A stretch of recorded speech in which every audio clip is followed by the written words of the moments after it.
სრულიად საქართველოს კათოლიკოს პატრიარქს გამოაშენებენ სამების საკათედრო ტაძრიდან და გამოაშენება დაიწყება 15 საათზე და პროცესია სიონის საკათედრო ტაძრისკენ გაემართება.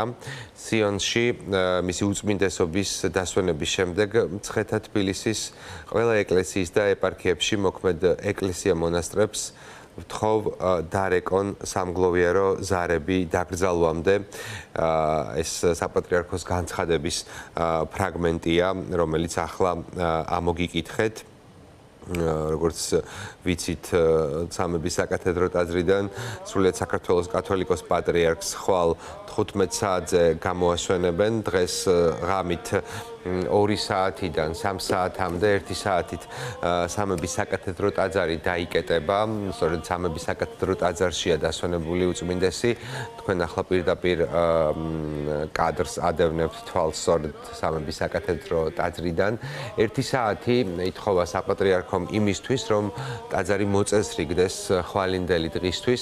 1 საათის შემდეგ უკვე ისევ გაიხსნება მრევლისთვის ტაძარი, რომ უკანასკნელ გზაზე გააცილონ და დაემშვიდობონ სრულიად საქართველოს კათოლიკოს პატრიარქს ილია მეორეს. ხვალინდელი დღე ბევრად რთულია. ხვალიდან უკვე სპეციალური საშვებით იქნება შესაძლებელი შესვლა როგორც სამების საკათედრო ტაძარში, ასევე სიონის საკათედრო ტაძარში, სადაც პატრიარქის უკანასკნელი განსასვენებელი უკვე მზად არის. 15 საათზე დაიწყება პროცესია, პატრიარქს გადაასვენებენ სიონის ტაძარში ხელით და მთელი ამ პროცესიის განმავლობაში საზოგადოებას ექნება ასევე შესაძლებლობა, რომ პატრიარქს გამოემშვიდობოს სამებიდან ჩამოვლენ ავლაბრის აღმართს დაუყვებიან ქვემოთ ბარათაშვილის ხიდით გადავლენ და წავა მსვლელობა უკვე სიონის საკათედრო ტაძრისკენ და ეს მთელი ხვალინდელი დღე სავსე იქნება თბილისის ქუჩები მორწმუნეებით და არა მხოლოდ მათით და ამით საზოგადოება კიდევ ერთხელ გამოემშვიდობება საქართველოს კათოლიკოს პატრიარქს.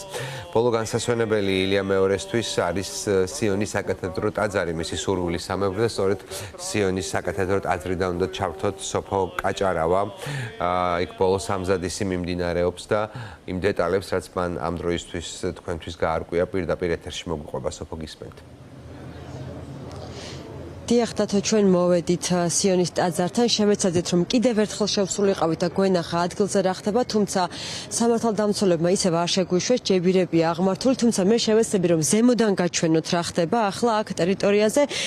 მხოლოდ ესე რომ ვთქვათ, თანამშრომლები არიან აქ, აი ტაძრის შიგნით თუ თქვენ დაინახავთ, საკმაოდ ადამიანების არიან, რომლებიც ამზადებენ ხვალისთვის ტაძარს, რათა ყველაფერი მზად იყოს. ეზოშიც მხოლოდ თანამშრომლები მოძრაობენ და ჩვენ არ გვიშვებენ, თუმცა აი ტაძრის ტერიტორიაზე მრევლი ირევა და აი სანთლებსაც ანთებენ და ცდილობენ, რომ დაინახონ და მათაც აქვთ სურვილი, რომ შევიდნენ და ნახონ რა ხდება ტერიტორიაზე. მე შევეცდები, რომ ერთ-ერთ მრევლს გავესაუბრო და ვთხოვო, თუ შეიძლება რომ კომენტარი მოგცეს. სწორედ სიონის ტაძარში, როდესაც აი სოფოს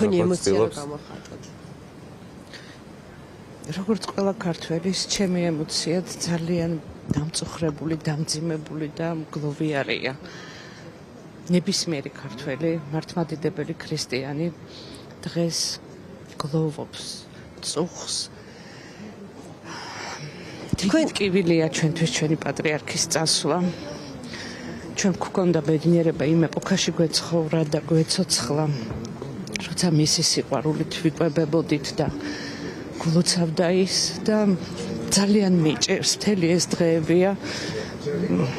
უმძიმესი განცდით დავდივარ, უდიდესი განცდით მივაგებ მის ნათელს სულს პატივს, ის იყო შუამავალი ზეცასა და მიწას შორის და თქვენ თვითონ სიონის ტაძრის მრევლი თუ ხართ? მე თვითონ სიონის ტაძარში ვარ მონათლული, ეს ჩემი უსაყვარლესი ტაძარია და ძალიან ხშირად დავდივარ ამ ტაძარში და აი რამ ხელა მნიშვნელობა აქვს აქ რომ დაიკრძალება კათოლიკოს პატრიარქი? ჩემთვის ძალიან დიდი და სასიამოვნო აი თუ შეიძლება სასიამოვნო ამ განცდას ეწოდოს, ნუ ძალიან სწორი გადაწყვეტილება არის, რომ ჩემის აზრით მე დიახ, დიდი მადლობა. ძალიან ემოციურია ადამიანების კიდევ მეორე სასიამოვნო ამ მომენტში თუ რამე შეიძლება ეწოდოს არის ის, რომ როცა გავეგერო სიონის საკათედრო ტაძარში იკრძალება ჩვენი პატრიარქი. დიდი მადლობა. მადლობა. დათო, მე მაყურებელს შევახსენებ, რომ ხვალ შუადღიდან გამოასვენებენ კათოლიკოს პატრიარქს სამების ტაძრიდან და მას ფეხით მსვლელობა გაიმართება, შემდეგ კი საღამოს 5:30-ზე დაკრძალავენ სიონის ტაძარში. ჩვენ დროებით რჩებით ადგილზე, თუ რამე ახალი ვითარება იქნება, აუცილებლად მადლობა. გავაგებინებთ. მადლობა.